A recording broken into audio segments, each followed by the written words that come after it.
Alright, now जरा थोड़ा सा दोबारा देख लें भी, हमारे पास फिर टाइम काफी है। टोटल सरफेस एरिया के अंदर कर्व और बेस आता है। मैंने अभी आपको थोड़ी देर पहले बता दिया कि वॉल्यूम के लिए हमेशा याद रखें कि base area multiply by height होता है। तो बेस क्योंकि सिलेंडर की पाया स्क्वायर होती है, और हाइट से जितना सिलेंडर बड़ा होता जाएगा, जितना सर्कल नीचे बड़ा होगा, जितना सिलेंडर बड़ा होगा, उसकी लेंथ बड़ी होगी, उसकी कैपेसिटी ज्यादा होगी। अब फॉर एग्जांपल अगर आपने इसको पेंट करना है, तो मैं ये total surface area of the cylinder जो है मैं इसको दो पीसेस में कर रहा हूँ, ठीक है।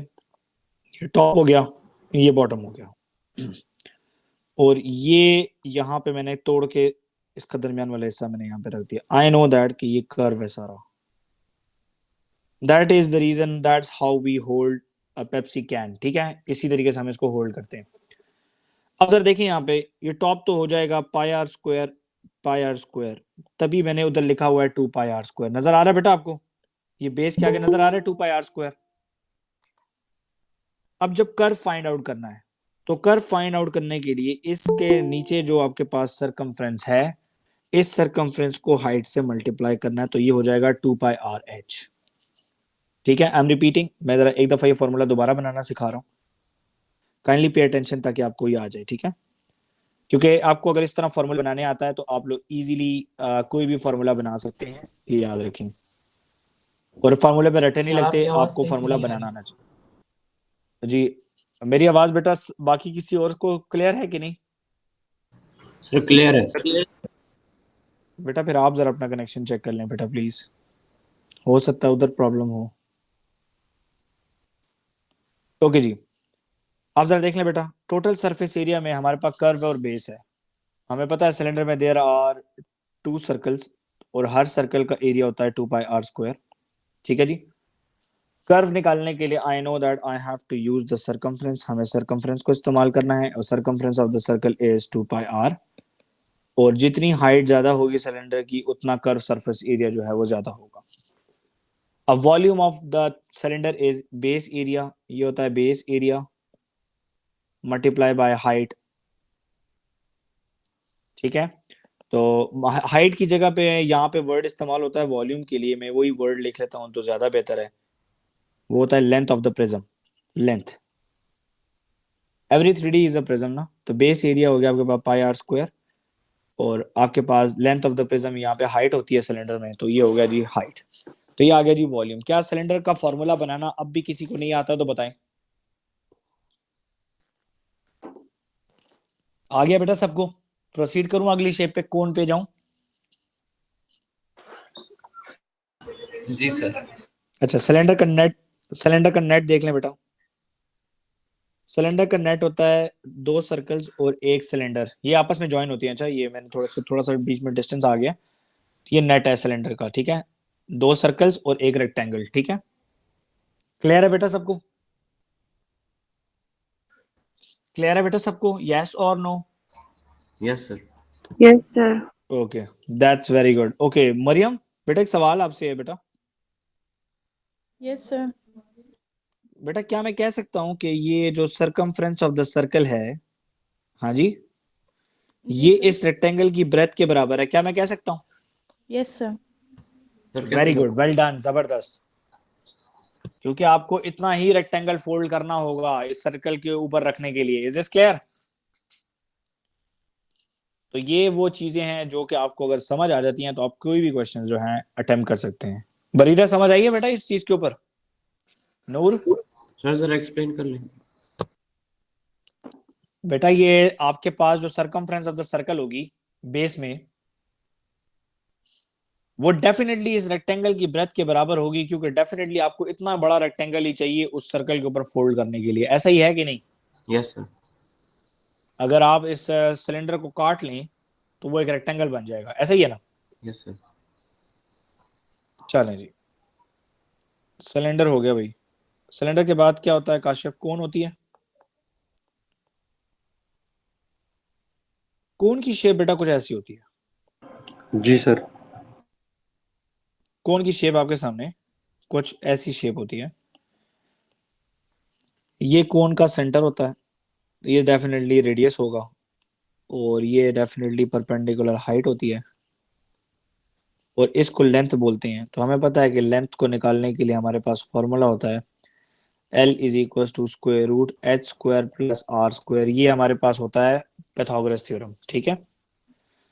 Volume of the cone is equal to 1/3 of pi are square into height. मैंने आपको बताया था कि ये 1/3 क्यों होता है, ठीक है। Because cone is made up of a sector, cone एक सेक्टर से बनती है, कोन का नेट जो है वो एक सेक्टर होता है। देख ले बेटा, कोन का नेट एक सेक्टर होता है और 120 डिग्री का होता है sector, net of cone, net of cone, ठीक है जी। काशिफ, जी सर। याद आया ना बेटा नेट ऑफ कोन? जी बिल्कुल 120 डिग्री। 120 डिवाइड बाय 360 करते हैं तो देखो 1/3 आ रहा है। जी सर बिल्कुल। इसीलिए फॉर्मूले में 1/3 लिखा हुआ है। तो मरियम, क्या मैं कह सकता हूँ it's one of the circle? जी Mariam, sir. can I say that? क्या मैं कह सकता हूँ कि it's 1/3 of the circle cone? Yes sir. Well done. और बस उसको हाइट से मल्टीप्लाई करना है, जितनी हाइट ज्यादा होगी। अब वॉल्स की देखो, मिनी वॉल्स जो है, मिनी कोन जो है उसमें कम आइसक्रीम होती है और लार्ज वाली में लार्ज ज्यादा होती है, ऐसा ही है ना। ओके, ये हो गया, हमारी ये डिबेट खत्म हो गई। अच्छा काशिफ, जी सर। एक सवाल मेरा आपसे भी है अभी, रेडी हो? जी सर। ओके, ये कौन है बेटा, ठीक है। जी सर। अब मैं कहता हूं, जरा पे अटेंशन, अच्छा। जी सर। और everybody please listen to him very carefully. For example मैं कहता हूं ये कोन के टॉप का जो सरकमफ्रेंस है, हाँ जी, जी सर। क्या ये इसके बराबर होगा? जी बिल्कुल सर। सर क्योंकि ये रोल किया गया है ना, ये जो नेट है ना, ये नेट कोन। यस सर, ये नेट ऑफ द कोन, इसको फोल्ड करेंगे तो यही कोन बनेगी। तो मतलब कि जी अगर ये टॉप का सरकमफ्रेंस इस आर्क लेंथ के बराबर आ जाएगा। बरीरा समझ आइए बेटा ये पॉइंट? Yes sir. तो इस चीज को जो है ना थोड़ा थोड़ा सनी का समझना आप लोगों को जरूरी है। Is this clear? सर फिर तो ये भी कंफर्म हो गया ना कि मतलब ये जो एंगल होगा इसके दरमियान, ये कोन के दरमियान, तो ये 120 होगा। हाँ हाँ, ये तो कंफर्म ही कंफर्म है यार, इसमें कोई इतनी बड़ी वो बात नहीं है, ठीक है। ठीक है सर। लेकिन बाज़ औक़ात छोटा बड़ा सेक्टर लेके हम लोग कोन बना ही लेते हैं किसी न किसी तरीके से, ऐसा होता है ना। जी सर।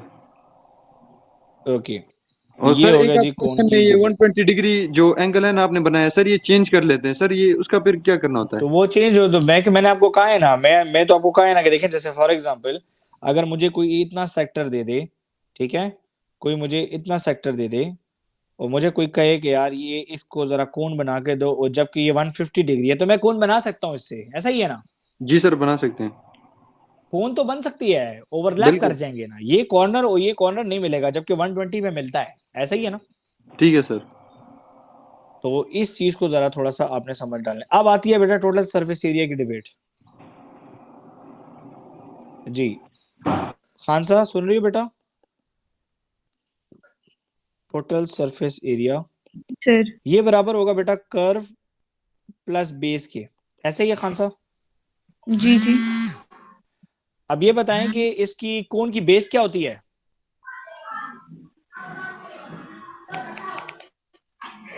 जी सर। बेटा कोन की बेस क्या है? What is the base of the cone? It is circle बेटा, we can see that, already shaded भी है, ठीक है। ठीक है, कोन की बेस जो है बेटा ये सर्कल है, पाई आर स्क्वायर नजर आ रहा है आपको ऊपर टॉप पे, ठीक है। और इसका जी। कर्व फाइंड आउट करने के लिए होता है पाई आर एल। क्या होता है बेटा? पाई आर एल। पाई आर एल। और अब एल कैसे निकालते हैं, ये हमने ऊपर निकाल के लिख दिया कि जी एल कैसे निकालते हैं। एल होता है H square plus R square. कभी कभी क्वेश्चन में गिवन नहीं होता, आर और एच गिवन होता है, तो एच हमें यूज होता है सिर्फ और सिर्फ वॉल्यूम में, और एल हमें इस्तेमाल होता है टोटल सरफेस एरिया में। Is this clear? Is this clear? Is this clear? Yes sir. Okay, अब मेरी बात सुने खान साहब। जी। बेटा क्या मैं कह सकता हूं कि सेक्टर का एरिया और कर्व सरफेस एरिया ये दोनों बराबर होते हैं? Can I say that? जी sir.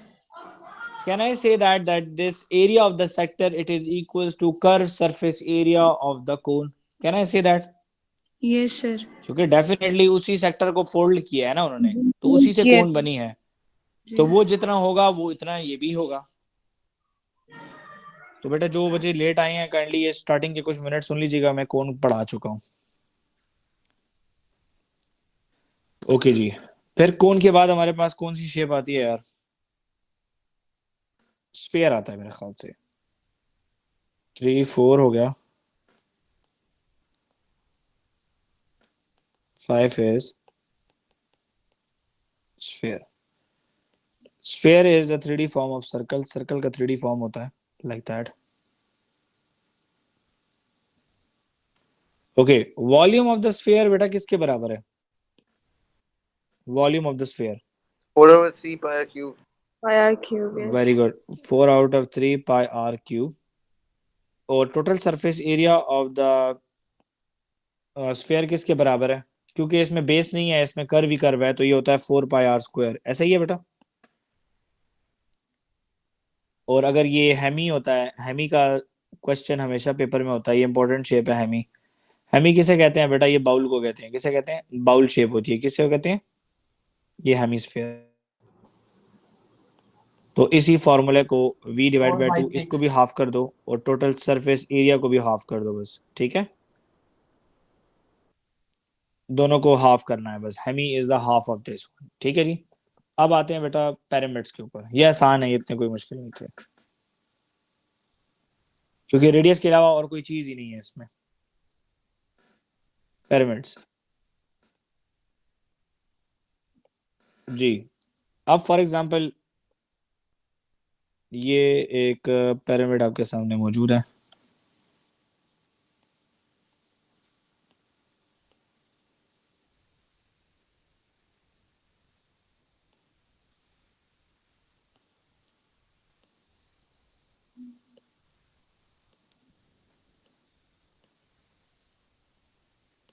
Arbab can you hear me बेटा?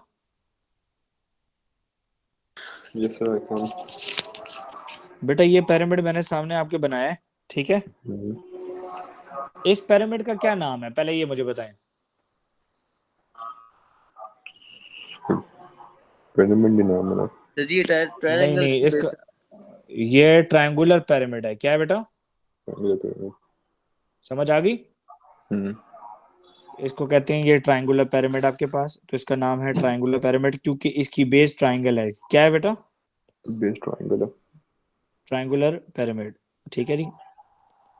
समझ आ गई आपको? जी। समझ आ गई। अब देखो इस पिरामिड के कितने फेसेस होंगे? 4 फेसेस होंगे कि नहीं? यस और नो?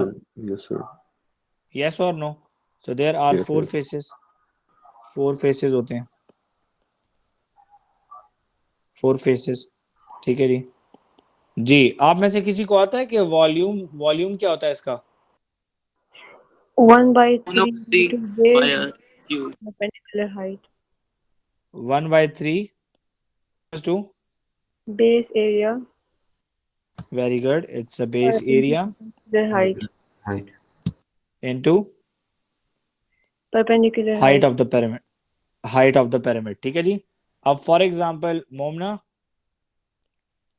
अगर जी। यहाँ पे मैं ये बनाता हूँ और मैंने कह दिया बेटा कि ये स्क्वायर है, ये क्या है बेटा? Square. ओके, ये मैंने अब टॉप बनाया। अब मैं इस टॉप के साथ इन तमाम कॉर्नर्स को टच कर रहा हूँ, ठीक है बेटा? आप बताओ कि इसका नाम क्या होगा?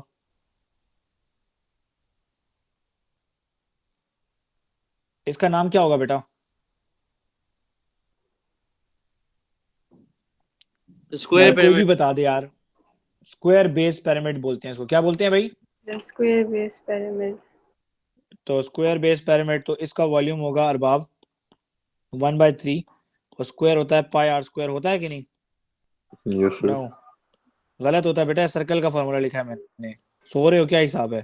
स्क्वायर का फॉर्मूला है एल स्क्वायर, ऐसा ही है। हम्म। और हाइट आपको क्वेश्चन में गिवन होगी या ट्रिग्नोमेट्री से निकालते हैं हम लोग, ठीक है बेटा? अहमद, अहमद आवाज आ रही है? अहमद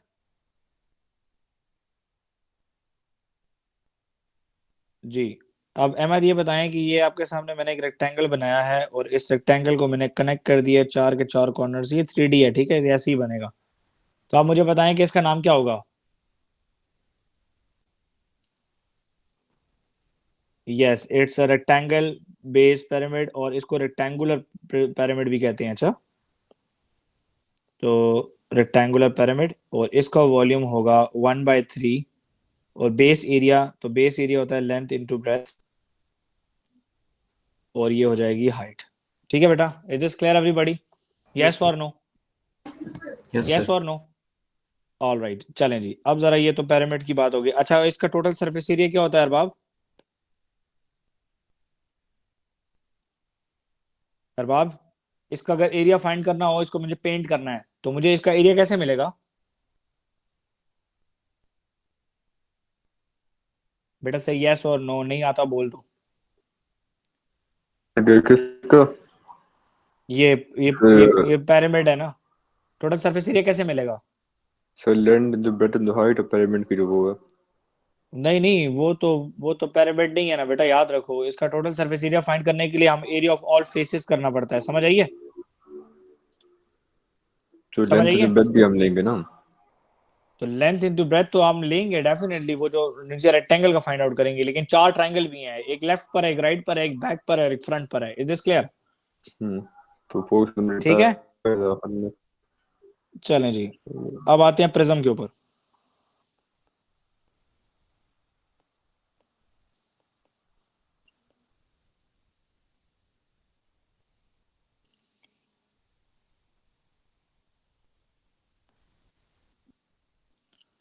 ऑल राइट बेटा, इस ये एक प्रिज्म है। ऑल राइट, इस प्रिज्म का नाम है बेटा ट्रायंगुलर प्रिज्म, क्योंकि इसका फ्रंट और बैक आपके सामने जो है ट्रायंगल बना हुआ है। इसका वॉल्यूम निकालने के लिए होता है जी, what is the volume of this? इसका होता है बेटा base area Base area into height. Into length of the prism. बेटा हाइट किधर बोल रहे हो? इनटू लेंथ Prism को ऑफ, बड़ा कर दे। ठीक है जी। अब फॉर एग्जांपल आपके सामने होती है, जैसे फॉर एग्जांपल कुछ इस किस्म की शेप अभी मैंने देखा था कि एग्जाम में थी, तो मुझे याद आया, तो मैंने कहा मैं ड्रॉ कर दूं। लाइक फॉर एग्जांपल, ओके, तो ये हमारे पास आपको पता है कि इसको क्या कहते हैं हम लोग? What is the name of this shape? अभी पढ़ा है। What is the name of this shape बेटा? Trapezium. Trapezium. Prism. It's a trapezium, ठीक है। Yes. तो मैं अभी ये ट्रेपीजियम को बना रहा हूँ प्रिज्म की शक्ल में, ठीक है। फॉर एग्जांपल आपने घर में कोई ना कोई एक केक बनाया है, ठीक है, और अब उस केक को आपने 3D में कैलकुलेशन करनी है, तो आप जरा देखो ये 3D हो गया कि नहीं? यस और नो? मरियम, यस और नो? Yes, sir. तो इसको बोलेंगे आप लोग क्या बोलेंगे बेटा? Trapezium based pyramid. Prism. No, prism या prism. पिरामिड क्या हो गया, ठीक है। अब फॉर एग्जांपल इसका बेस एरिया होगा फ्रंट पे ट्रेपीजियम, यस और नो? कहा समझ आइए? Yes, sir. इसकी लेंथ ये है। Is this clear? तो अरबाब जी बेटा, इसका फॉर्मूला इसका वॉल्यूम निकलेगा area of trapezium. What? Area of, trapezium आप और नीचे ट्रेपीजियम का उसका एरिया फाइंड आउट करोगे, मल्टीप्लाई करोगे लेंथ से, ठीक है। Is this clear? Is this clear everybody? और इसका टोटल सरफेस एरिया कैसे निकालोगे अरबाब? इसके टोटल सरफेस एरिया का कोई फॉर्मूला नहीं है, क्योंकि इररेगुलर 3Ds हैं। तो एरिया ऑफ ऑल फेसेस, ठीक है, एरिया ऑफ ऑल। सर जो इरेगुलर होता है उसका खाली एरिया निकालते हैं आप फॉल फेसेस को। तो बस समझ, जाहिर सी बात है, उसमें तो इररेगुलर के लिए कोई फॉर्मूला तो नहीं होता ना। तमाम फेसेस का फ्रंट के ट्रेपीजियम का एरिया तुमने निकाला होगा ना वॉल्यूम के लिए, उसको मल्टीप्लाई बाय 2 करोगे तो बैक का भी आ जाएगा, ठीक है। सही है। फिर देखें, जैसे फॉर एग्जांपल आपको ये निकालना पड़ेगा, ये वाला, ये आपको इस फेस का निकालना पड़ेगा, ऐसे ही है, ये रेक्टेंगल है, ठीक है, फिर आप इस फेस का निकालोगे, 2 हो गए, 3 4 4 हो गए, ये एक हो गया आपके ऊपर टॉप, ये टॉप वाला हो गया, और एक नीचे बॉटम वाला रेक्टेंगल है ये वाला। Is this clear? यस और नो? यस। तो इसको जरा पूरा सही तरीके से करें। सर बेटा good luck for both of these topics. मैं इस पे थोड़ा सा आपको भिजवा दूंगा क्वेश्चंस, आप लोग आप क्वेश्चंस खुद अटेम्प्ट करें।